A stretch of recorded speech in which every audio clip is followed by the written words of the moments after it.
Hi, my name is Becky Jennings, and this is the Responsible Parenting Podcast. I give you the transformational tools to stop reacting to your children in the moment and start responding with intention. Do you find yourself locked in a daily power struggle with your child? Do you fall back into old patterns like yelling or threatening just to stop the annoying behavior? Are you desperate to learn how to connect with your kids, set boundaries, heck, gain some cooperation? If this is you, you need to check out my community. Inside my community, you'll have access to my signature Strong-Willed Language course, where you learn how to regulate yourself, understand and speak your strong-willed kids' language to virtually eliminate the constant power struggles. You'll have access to my workshop library, giving you step-by-step strategies for sibling rivalry, listening, anger and aggression, emotional regulation, and more. You'll have weekly Q&A opportunities to get personalized answers on challenging situations. You'll get specific strategies for you based on exactly what's going on in your home. No umbrella strategy, no umbrella script, no bots. You'll get a personalized roadmap to support you. Plus, you'll get dozens of bite-sized lessons to regroup, stay on track, and stay motivated. It is time to stop walking on eggshells around your children and finally experience the release you are looking for. Join the community today and let's get started. Hello, everyone. Welcome to another episode of Responsible Parenting. I am your host, Becky Jennings, and today I am really excited to talk about this one shift because honestly, it has really improved the way that I approach interacting with my strong-willed kid. Now, this is very specific to a strong-willed child, though it does have positive impact no matter what. But a large part of my audience and a large part of the people who listen, they have strong-willed kids. We either have a neurodivergent child or an incredibly strong-willed child, and we need to have the most amount of tools in our tool belt because dang, it can be a lot. So I hosted a workshop, which I will link below. You should definitely grab it. It's all about how to utilize play connected strategies in order to really transform unwanted behavior that you see in your kids. So whether that's hitting, biting, swearing, back talk, not wanting to be a member of the team, like not wanting to support the family in any way, like not taking dishes, not helping with chores, not doing homework, not getting dressed, fighting you at every turn, feeling really aggressive, everything. We tackle all of it in this workshop. It is chock full of examples and really, you could literally take them and copy and paste and fill them in exactly, or you can tweak them and do something very similar in your home. But it is such a solid workshop, and I definitely recommend. So it's free. Just grab it in the show notes, watch it with your partner, watch it with any caregiver so you can be on the same page because it's really, really valuable information. I have been utilizing those strategies way more because they're top of mind and it's just, I just taught a workshop on them. So I practiced it for a while and now it's just kind of becoming part of the routine, which is also a huge win for when you watch the workshop, you practice it and it becomes part of your routine. Side note. But what I want to really focus on is with our strong-willed children, they might have this interesting resistance to it. So I've been testing this, obviously with my kids, because I test everything that I share with you. And something that I have just really noticed between my ADHD son and my non-ADHD son is that there is a expectation of the outcome in play with my ADHD son. So I can approach my younger child, my non-ADHD child, and I can say, do you want to go play in the backyard?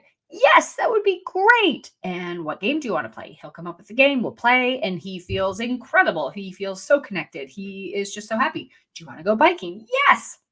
Do you want to help me in the kitchen? Yes. Just a yes to all, right? He's so happy. It's great. With my ADHD son, he always has a vision ahead of time of what he wants the play to look like. He has a perfect vision of the flow. He has an ideal vision of the outcome. And I have noticed that if I come in to play with my ADHD son and I approach it in the same way I do with my youngest, where I'm like, let's play, let's have it be kind of a free flowing thing where you kind of take the lead and I follow along. Uh-uh, that's not going to work.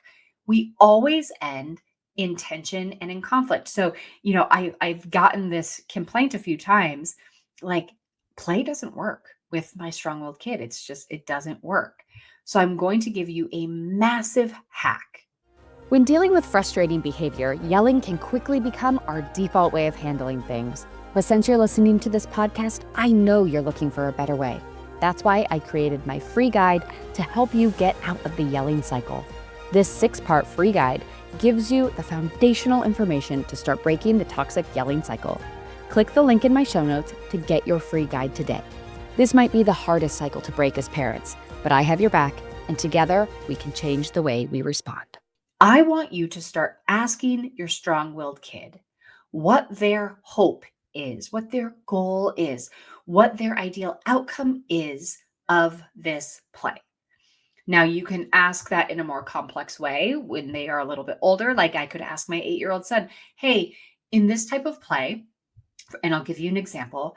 What do you want? Do you want me to just kind of follow your lead? Or do you have a really dialed in vision of what this looks like? For a younger child, you could be like, hey, what do you hope happens while we play? What do you want this to look like? Do you have a vision of that? Do you know what it looks like for you? I'll give you an example.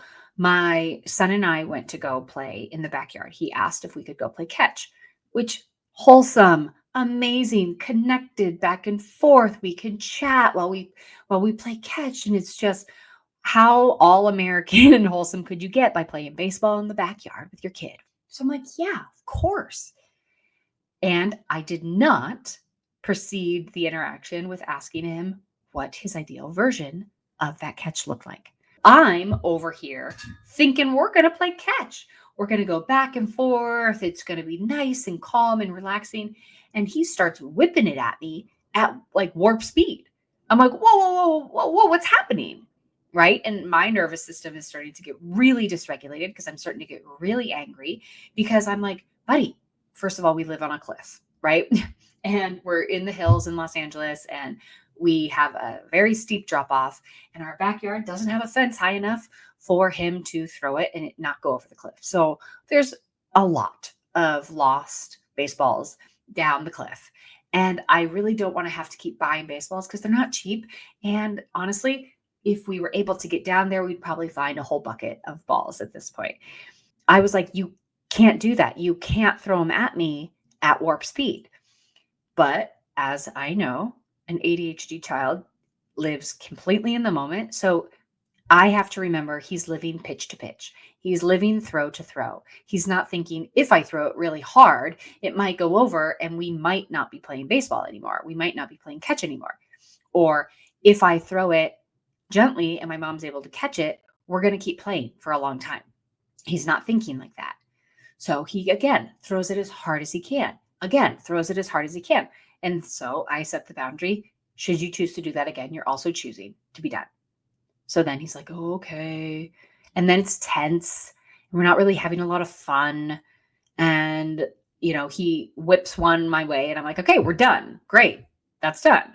He's like, can I have one more chance? And so then there's this back and forth. And now there's this power struggle happening. And it sucks, right? It's like the worst possible outcome aside from like losing a tooth or something like that from getting hit in the face with a ball. But it's like connectively the worst possible outcome. Like we're not having fun. We're constantly judging the speed and the rate of the throw. And was it intentional? Was it an accident? Like, were you trying or now are you trying to manipulate me by saying it was an accident? Like we all think these things with our strong-willed kids. It's not hard to make that leap from, why are you saying it like that? Are you being manipulative in this moment? If you're sitting there in your car or on your walk right now going, oh yeah, I know what you're talking about. When I approach these situations now, I am intentionally setting the question up ahead of time so that we're managing our expectations. So there's the best opportunity for connection, the greatest opportunity for us to really dial it in and enjoy the time. So I'm saying, what is your hope in this? Are we going to be playing catch where we're just trying to see how many catches we can make back and forth and we can, see if we can get to 20? Or are you trying to show me how strong you are and you're going to show me how fast you can pitch? Those are two very different interactions for me. I need to be able to prepare for that. So if you're heading into, let's say, Legos or something like, let's use Legos for an example. My non-ADHD child, my neurotypical child, he'll just be like, let's play, let's just build, whatever we want. But my neurodivergent child, he will be like, every single red brick that I find, you have to find the identical red brick and you have to put it in the exact same place that I put it on my Lego build so that by the end of this, we have two identical versions of the same Lego build. That's a very different experience and it adds a different complexity to it.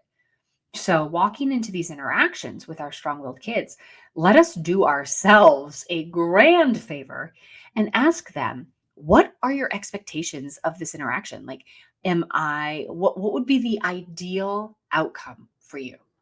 And then we can have a little bit of a sense of what we're working with. I would have had a much better experience and I would have positioned us differently in the yard if I knew that my son was just trying to show me how strong and powerful his throws have gotten, as opposed to thinking that we had any sort of shot of throwing it back and forth.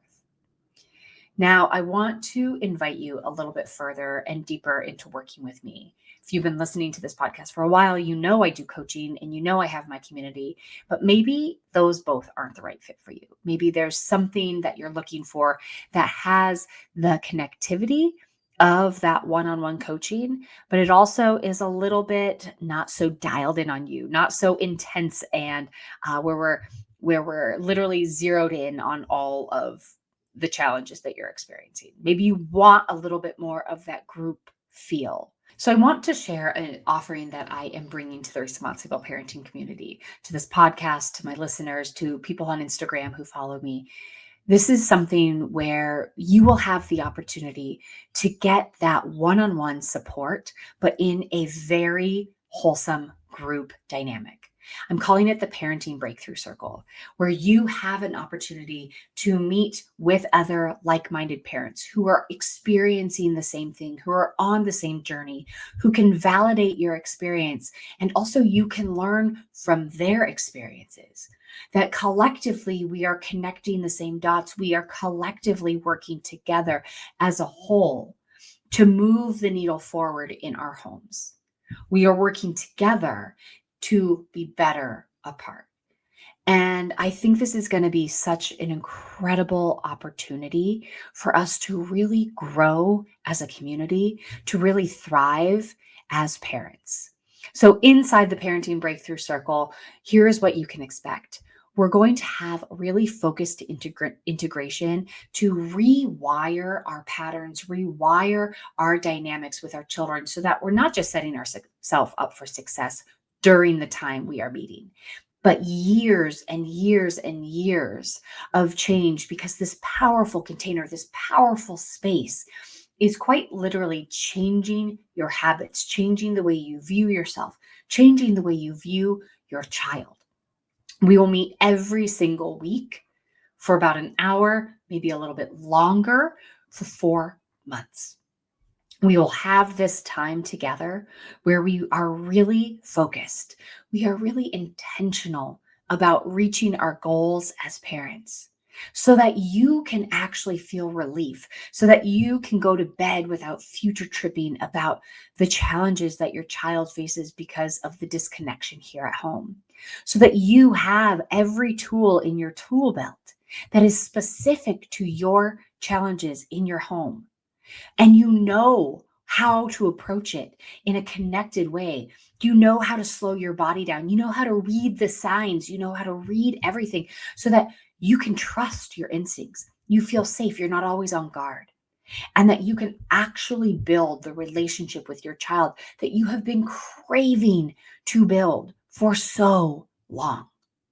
We're not just in the trenches anymore without any tools. We're not being swept away in meltdowns. We're not floundering anymore because you know how to handle these moments. You have the tools, the knowledge, and the integration because you've been held accountable for 4 months. You've had weekly check-ins. You've had time to practice and work through things and bring them back to the table and say, that didn't work. So we dial it in again. We connect new dots and we figure out what's going on. This is a massive opportunity for parents who want to make real change.